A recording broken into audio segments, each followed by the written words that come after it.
bahwa sunnah lawannya adalah bid'ah. Maka berbuat bid'ah berarti menyelisihi sunnah, itulah penyebab umat Islam terpecah belah. Sebagaimana Allah tegaskan juga dalam surat Al-An'am ayat 153. Wa anna hadza sirati mustaqiman fattabi'uh. Dan bahwasanya inilah satu jalanku yang lurus, maka ikutilah jalan itu. Wala tattabi'us subula fatafarraqa bikum an sabilih. Dan janganlah kamu mengikuti as-subul, jalan-jalan yang lain. Karena itu akan membuat kalian terpecah belah dari jalan Allah. Dzalikum wasaqum bihi la'allakum tattaqun. Demikianlah Allah berwasiat kepadamu agar kamu bertakwa. Imam Mujahid rahimahullah, imam besar ahli tafsir dari generasi tabi'in, menerangkan yang dimaksud dengan as-subul, jalan-jalan yang lain yang membuat umat Islam terpecah belah dari jalan Allah adalah al-bid'ah wasyubuhat, bid'ah-bid'ah dan syubhat-syubhat. Inilah penyebab umat Islam berpecah belah. Karena bid'ah, karena adanya orang-orang yang mengada-ada di dalam agama. Dulu di masa Nabi Muhammad SAW, kemudian di masa sahabat, sampai di masa Utsman dan awal kepemimpinan Ali bin Abi Thalib radhiyallahu taala anhum ajma'in, umat Islam seluruhnya bersatu. Kenapa? Tidak ada yang berbuat bid'ah dalam agama. Kalaupun ada, langsung bisa dicegah dan dihukum berat oleh para sahabat. Di masa Umar radhiyallahu anhu mulai ada seorang yang bernama Shabiq, mulai memunculkan pendapat-pendapat bid'ah. Apa yang dilakukan Umar terhadapnya? Dicambuk sampai berdarah-darah. Sampai dia mengatakan, "Cukup Amirul Mukminin, saya tobat." Tapi setelah itu Umar masih kasih ketetapan lagi. Tidak boleh ada satupun umat Islam yang mendekat kepadanya. Karena Umar masih khawatir kambuh lagi penyakitnya sehingga mempengaruhi umat Islam. Maka tidak muncul perpecahan ketika itu. Nanti di masa Ali bin Abi Thalib radhiyallahu anhu muncullah perpecahan yang pertama, yaitu munculnya golongan Khawarij. Kemunculan Khawarij dikarenakan bid'ah yang mereka buat, yaitu bid'ah dalam akidah. Mereka mengkafirkan pelaku dosa besar, bukan pelaku dosa kekafiran. Ini bid'ah yang pertama muncul, bid'ah dalam akidah, dalam keyakinan. Kemudian setelah muncul Khawarij, muncullah golongan bid'ah yang kedua, yaitu golongan Syiah, dengan banyaknya bid'ah mereka. Demikian seterusnya. Bersamaan dengan munculnya satu bid'ah, maka diikuti dengan perpecahan umat Islam. Jadi para ulama menafsirkan makna ayat ini, yang dimaksud jalan-jalan yang lain yang membuat kita terpecah belah adalah berbuat bid'ah di dalam agama. Dan juga asyubuhat. Syubhat itu juga bagian dari bid'ah. Syubhat itu artinya berdalil tapi tidak dipahami dengan pemahaman yang benar. Kelihatannya ada ayatnya, ada hadisnya, tapi tidak sesuai dengan pemahaman para sahabat. Dan Rasulullah SAW telah menegaskan dalam hadis yang masyhur, hadis tentang perpecahan umat, wasataftariku ummati ala 73 firqah. Umatku akan terpecah menjadi 73 golongan. Kulluha finnar illa wahidah. Semuanya di neraka kecuali satu. Artinya semuanya sesat, semuanya salah, hanya satu yang benar. Yang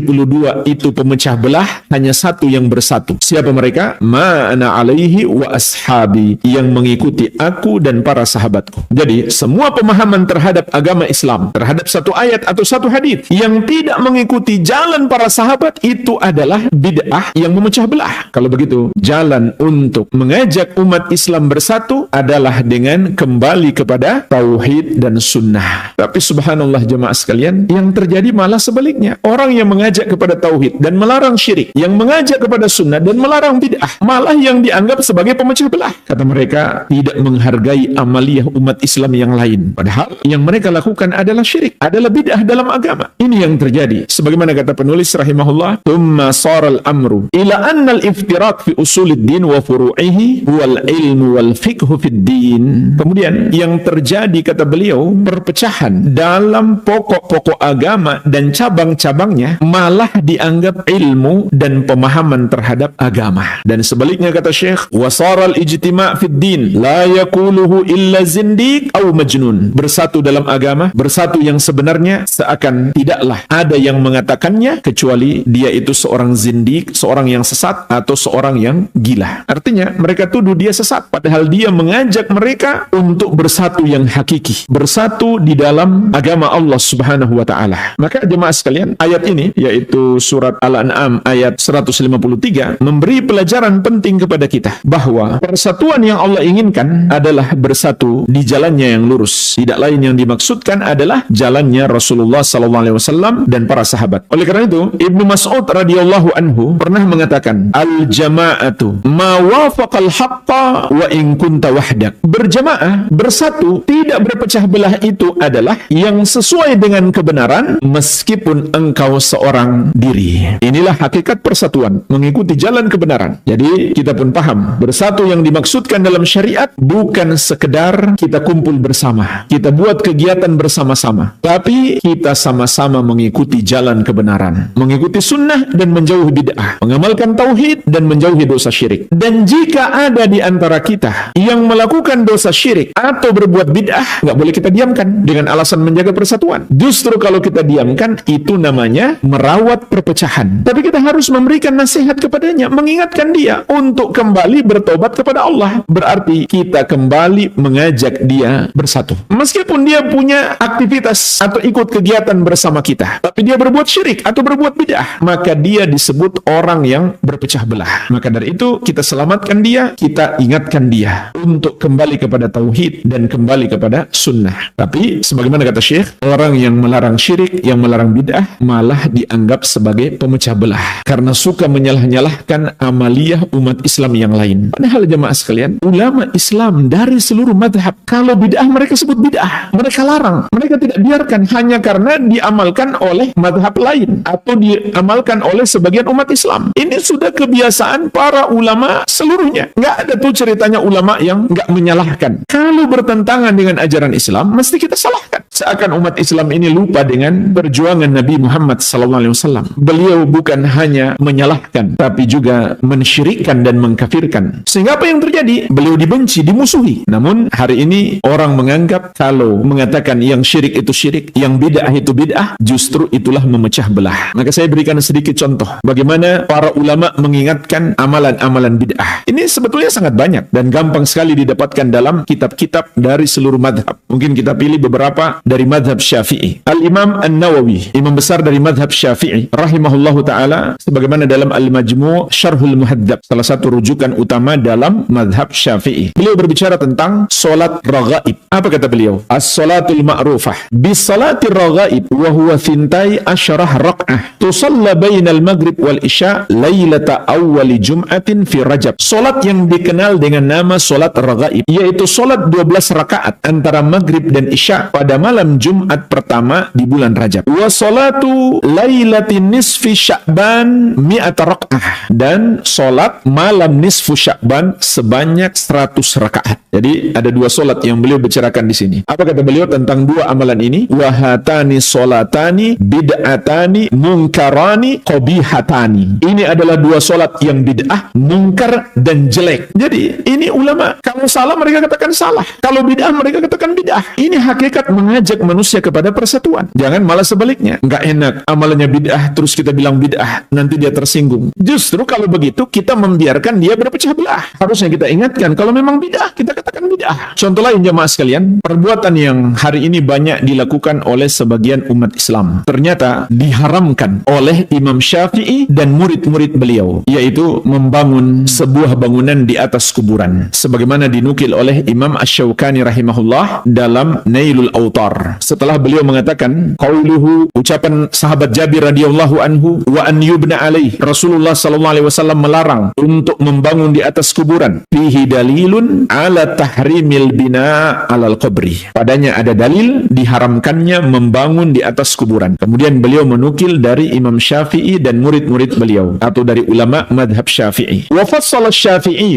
wa ashabuhu. Imam Syafi'i dan para ulama madhab beliau memberikan perincian. Faqalu, mereka berkata, in kanal bina fi milkil bani famakruhun. Apabila bangunan di atas kuburan itu dalam kepemilikan orang yang membangunnya, maka hukumnya makruh. Wa in kana fi maqbaratin musabbalah faharamun. Namun apabila bangunan itu dibuat di pekuburan umum, dan inilah kebanyakan yang terjadi, maka hukumnya haram. Jadi dalam mazhab Syafi'i minimal makruh, bukan boleh, apalagi sunnah, minimalnya makruh. Tapi kalau di pekuburan umum maka haram. Mana tuh yang mengaku-ngaku mazhab Syafi'i? Apa yang dia buat terhadap kuburan orang tuanya? Dia bangun, dia semen, bahkan kuburan walinya yang dia anggap wali dibuat megah, bahkan dibangun masjid sedikit padanya, na'udzubillah. Padahal dilarang dalam mazhab Syafi'i, dikatakan itu haram, disalah-salahkan dalam mazhab Syafi'i. Kemudian Asy-Syaukani rahimahullah mengomentari perincian dalam mazhab Syafi'i, wala dalila ala hadat tafsil. Sebenarnya tidak ada dalil yang menunjukkan perincian ini. Artinya bagi beliau sama-sama haram meskipun di kepemilikan orang yang membangunnya. Namun intinya minimal dalam mazhab Syafi'i makruh. Bahkan beliau mengatakan, wa qad qala Syafi'i, Imam Syafi'i rahimahullah berkata, ra'aitul a'immata bi Makkah ya'muruna bihadmi ma yubna. Aku melihat para pemimpin di kota Makkah memerintahkan untuk menghancurkan kuburan-kuburan yang sudah dibangun. Artinya Imam Syafi'i rahimahullah memuji perbuatan para pemimpin tersebut yang telah menghancurkan kuburan-kuburan yang sudah terlanjur dibangun. Imam Syafi'i memuji perbuatan itu. Jadi kita bisa bayangkan kalau Imam Syafi'i masih hidup di zaman sekarang, mungkin beliau akan dicap sebagai Wahabi karena suka menyalah-nyalahkan, mengharamkan bahkan, dan memuji orang yang menghancurkan kuburan. Satu contoh lagi jemaah sekalian, juga dari mazhab Syafi'i, dalam kitab Az-Zawajir an Iktirafil Kabair, kitab khusus dalam mazhab Syafi'i yang berbicara tentang dosa-dosa besar, disusun oleh Imam Ibnu Hajar Al-Haytami rahimahullahu ta'ala, juga salah seorang imam yang diperhitungkan pendapat-pendapatnya dalam mazhab Syafi'i. Beliau mengatakan, Al-kabiratu tsalitsatu war-rabi'atu wal-khamisatu was-sadisatu was-sabi'atu was-tsaminatu wat-tis'un. Dosa besar yang ke-93, 94, 95, 96, 97, 98. Beliau sebutkan bersamaan karena ini satu jenis dosa